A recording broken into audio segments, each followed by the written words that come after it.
The observation post was a blister of transparent alloy on the belly of the Galactic Hegemony cruiser Pride of Xylos.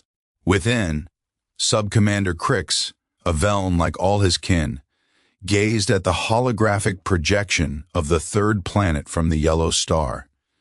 His frilled cranial crest rippled in amusement. A Deathworld, they label it, he said, his voice a soft sibilance. Look at it. Chaotic weather, excessive gravity, predatory flora and fauna in every biome, a textbook case of evolutionary misfortune. His tactical officer, Lorin, manipulated the controls. Sensor data from the initial probe is coming in, Sub-Commander. Detailed scans of their planetary defense networks and surface armaments. The hologram zoomed in, resolving into schematics and images. Crix's crest flattened in confusion, then twitched into a dismissive curl. Is this some kind of archival error? These are their primary weapons? Verified, sir. Kinetic projectile weapons, chemical propellant launchers, unguided explosive devices. Their space-based assets are limited to crude missiles and a few laser platforms of laughable power output. Crix let out a soft chitter, the Veln equivalent of a laugh. They hurl pieces of metal? They mix volatile chemicals to create explosions? This isn't a military, it's a museum of pre-gravity tech. Their doctrine must be one of sheer volume, hoping to hit something by throwing enough debris. Their digital warfare suite is equally primitive, Lorin added. Isolated planetary networks, easily jammed. No psionic shielding at all. A single hegemony thought weaver could disable their entire command structure. And their soldiers? Crix asked. Biologically robust, as expected from a Deathworld. But they lack neural links for coordinated fire. No personal energy shields. Their armor is layered ceramic and metal composites. It's astonishing they've even achieved spaceflight. Crix turned back to the viewing port, where the blue-green marble hung in the void. Arrogance. The arrogance of a savage species to think they could stand against the hegemony. Their technology is an affront to reason. Order will be brought to this chaotic rock. The Council's directive is clear, a swift, overwhelming demonstration to bring humanity to the negotiation table, or more accurately, to its knees. He made a decisive gesture. Transmit the ultimatum. Standard hegemony package. Surrender of orbital control. Disarmament of all military assets, and integration into the hegemony economic sphere. Give them one of their planetary rotations to comply. Compliance is unlikely, Sub-Commander, Lorin noted. Of course it is. Pride precedes the fall. And when they refuse, we will show them the elegance of modern warfare. Their pieces of metal will be useless against our plasma shields. Their chemical explosives will detonate harmlessly in our dispersion fields. We will dismantle their defenses from orbit and then deploy pacification troops. This will be less a battle and more a curricular demonstration for our junior officers. A lesson in why the hegemony has ruled for a millennium. The ultimatum was broadcast. The human response came not from their unified governing body, but from a single, unidentified station on a moon of their gas giant, Jupiter. It was a simple, static-laden audio transmission in the hegemony's own trade language. Come and take them. Crix's crest flushed a deep purple with insult. So be it. Battle stations, Formation Delta. Target their orbital defense grids first. Let us clear the sky of their trinkets. A CT-2, the Hegemony Task Force, a sleek arrowhead of 10 cruisers including the Pride of Xylos, moved into high Earth orbit. Their shields shimmered with a violet hue. The sophisticated plasma fields designed to dissipate energy weapons and vaporize physical projectiles. They launched the first volley, lances of coherent plasma and gravitic torpedoes that warped space itself as they shot towards human satellites and space stations. Initial results were predictable. A human space station, a clumsy assemblage of modules, was cut in half by a plasma lance. A few orbital laser platforms fired weak beams that splashed harmlessly against the hegemony shields. The alien commanders watched with serene confidence. Then the human response began. Sub-Commander, Multiple launches from the planetary surface. Thousands of signatures. Crix examined the tactical plot.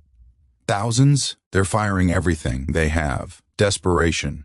Point defense arrays, engage. They are slow, stupid projectiles, the hegemony point defense systems, designed to track and eliminate fast-moving energy bolts and smart missiles activated. They began vaporizing the incoming threats, but there were too many, and they weren't all missiles. Classification, Crix demanded. Sir, they are varied. Many are simple ballistic rockets, some are projectiles launched from electromagnetic rails on the surface, others are, we're detecting primitive fission signatures. Nuclear weapons? In atmosphere? They'll irradiate their own planet. They are detonating in the high atmosphere. Electromagnetic pulse phenomena detected. On the bridge of the Pride of Xylos, the lights flickered.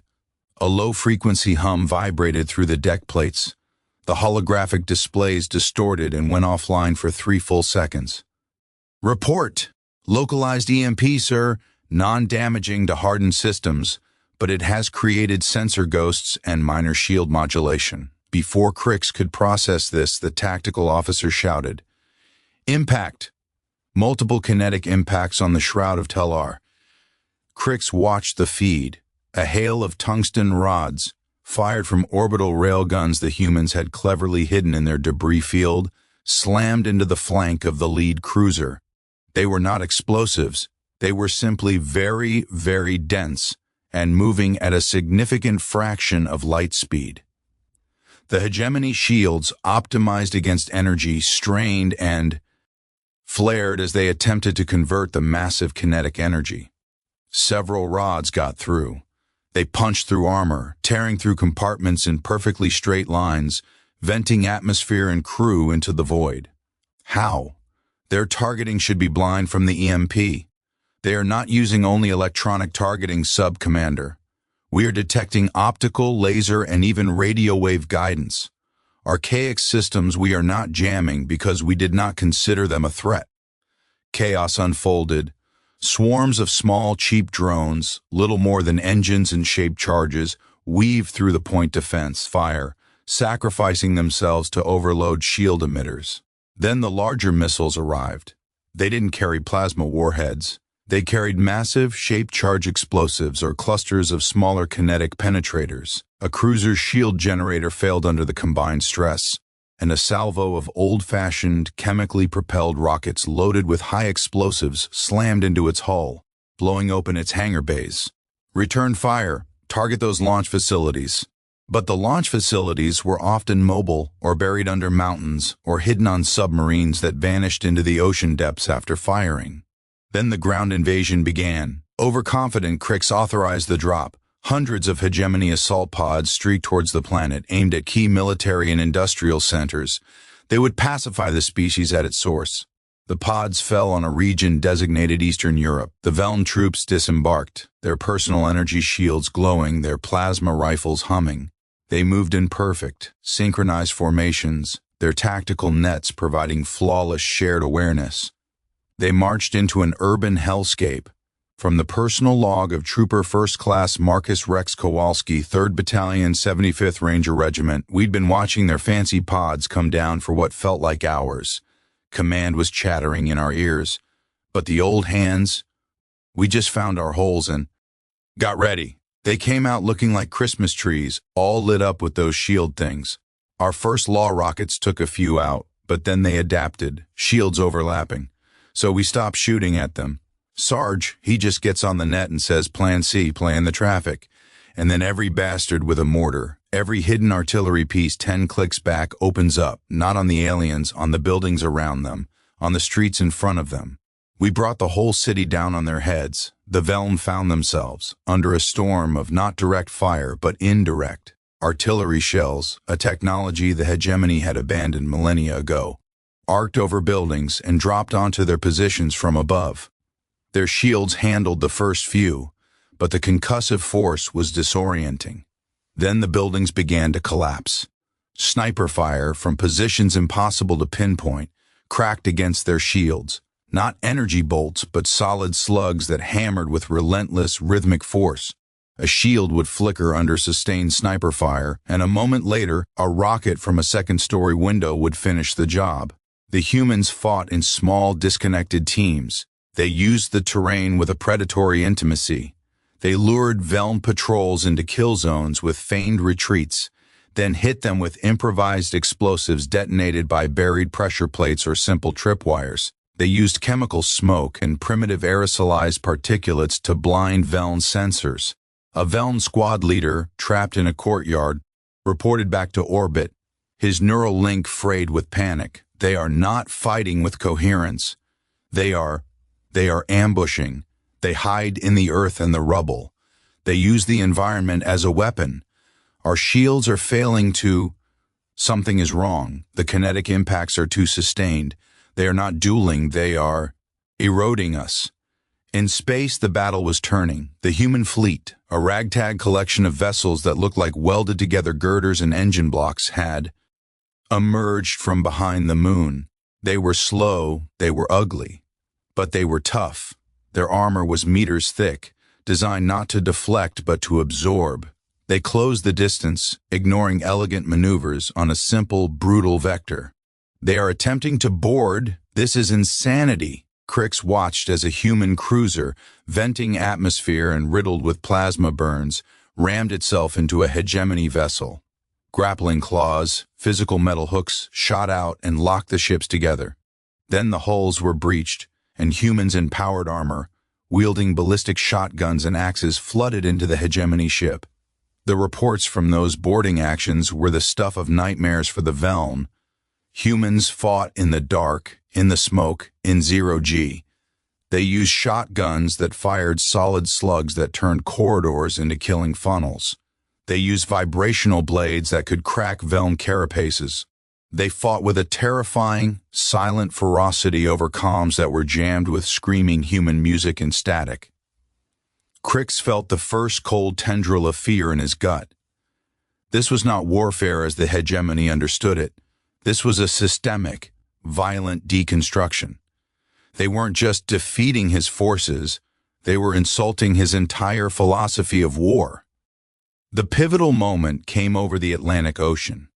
The hegemony's flagship, the Pride of Xylos, had been harried and damaged, its shield generators faltering. Crix, his crest now a permanent flush of anxious gray, ordered a retreat to a higher orbit to regroup. Sub-Commander, massive energy spike from the planetary surface. A single source, continental scale. On the visual, Crix saw it, a vast facility on the human continent of Africa. A series of rings powering up. What is that, a weapon? It's a mass driver, sir, but of impossible scale. They're not aiming at us. The human device fired, not a projectile, but a containment field. It launched a magnetically contained asteroid fragment, one they had towed into orbit years before for mining. It was not aimed at the Pride of Xylos. It was aimed at the debris field created by the battle. The rock, the size of a small mountain, plowed into the cloud of shattered ships and metal. It acted as a colossal shotgun blast, accelerating millions of fragments into a widening cone of hypervelocity shrapnel. Evasive, full power to rear shields, it was useless. The cloud was too wide, too dense. It wasn't a targeted attack, it was an area denial weapon on a stellar scale. The Pride of Xylos and the remaining cruisers were pelted. The sounds were unlike anything the Veln had heard, a cacophonous drumming rain of metal punching into their hull. Systems failed, engines sputtered. The elegant ship was reduced to a stumbling wreck. Then the human command ship, the UNS MacArthur, moved in. It was a blocky, formidable thing, its hull scarred but intact. A broadcast tight beam to the Pride of Xylos filled the bridge. Hegemony vessel Pride of Xylos. This is General Aris Thorn, United Earth Defense Command. You are dead in the water. Power down your weapons and prepare to be boarded. Or, the voice, gravelly and calm, paused, we can demonstrate another of our primitive toys. We have several hundred intercontinental ballistic missiles left. Their nuclear warheads are, we'll admit, somewhat old-fashioned. But we've retargeted them for orbital detonation. You are now at the center of a sphere of about 50 megatons of fission fusion fury. Your choice. Crix looked at his tactical plot. It was true. He was surrounded by incoming signatures from the planet. He had nowhere to go. His shields were at 8%. He had witnessed what human kinetics did to his ships. The thought of facing their most potent explosive in such density was unthinkable. His crest collapsed completely against his skull. He opened a fleet-wide channel, the words ash in his mouth. All hegemony vessels, stand down, cease fire. This is Sub-Commander Crix. I am surrendering the task force. The silence on his bridge was louder than any explosion. A CT-4 Crix stood in the debris-strewn hangar bay of the Pride of Xylos, now occupied by human marines. He watched them. They moved with a confident weariness, securing areas, checking on their wounded. They shared water from canteens, jokes in their guttural language passing between them. They treated their dead with a somber, ritualistic reverence, and treated the Veln wounded with brisk, efficient care. No cruelty, but no particular softness either. General Eris Thorn approached. He was an older human, his face lined, his posture straight. He carried no visible energy weapon, just a sidearm on his hip, a kinetic weapon, Crix knew. Sub-Commander, Thorn said, his translator box emitting the flat Veln tones. General. Crix's crest attempted a gesture of respect but failed, lying flat. Your victory is complete. It was a near thing, Thorn said, looking around at the elegant ruined ship. You have impressive technology, your shields, your plasma weapons, magnificent, yet they were not enough. Crix could not keep the bitterness out. You fought with relics, with madness. Thorn actually smiled, a slight curl of his lips. Is it madness, or is it pragmatism? You see a kinetic rifle as primitive. I see a weapon that will fire in a radiation storm, an electromagnetic pulse, underwater in a dust cloud. It has no energy pack to drain, no delicate emitter to foul, it just works. You see, unguided artillery is crude. I see a weapon that can't be hacked or jammed. You see our divided chaotic command structure as a weakness, we see it as resilience. Cut off the head and the body keeps fighting, with its own initiative. He stepped closer. You come from a universe of order, Sub-Commander. You seek the perfect, elegant solution. We evolved on a Deathworld. We never found perfection. We found adaptation. Our weapon isn't any specific technology. It's the relentless, stubborn, often ugly will to take whatever is at hand, a rock, a chemical, a radio wave, a piece of sharpened metal, and turn it into a means of survival. And when survival is on the line, we stop looking for a dueling champion. We bring the whole damn mountain down on you. Crix was silent, absorbing the words. He thought of the collapsing cities, the storm of shrapnel in space, the boarding parties with their shotguns and axes. It was not elegant. It was horrifyingly, devastatingly effective. What happens now? Crix asked. Now, Thorn said, you go back to your hegemony. You tell them what happened here. You tell them about our primitive weapons. You tell them about human determination. And you deliver a message. What message? Thorn's eyes were like chips of flint. Tell them that Earth is a death world, and we are its children. We are not its victims. We are its apex predators. We have spent 10,000 years learning how to kill things stronger, faster, and more advanced than us. You are not the first to underestimate us. You are just the first from the stars. He turned to leave, then glanced back. Oh, and Sub-Commander? The next time someone offers you terms, come and take them, is not an invitation to a duel. It's a warning label. Crix watched the general walk away, surrounded by his tired, victorious, deadly children of a death world. He understood now. They weren't primitive. They were fundamental. The galaxy had perfected the laser. Humanity had perfected the will to fight. And in the dark, cold calculus of war, will was the ultimate weapon. He would deliver the message, and he would pray to the cold stars that the Hegemony Council listened. Because if they didn't, he now knew with chilling certainty, humanity would not just fight. They would win. and they would do it with tools the galaxy had forgotten and a spirit it had never known.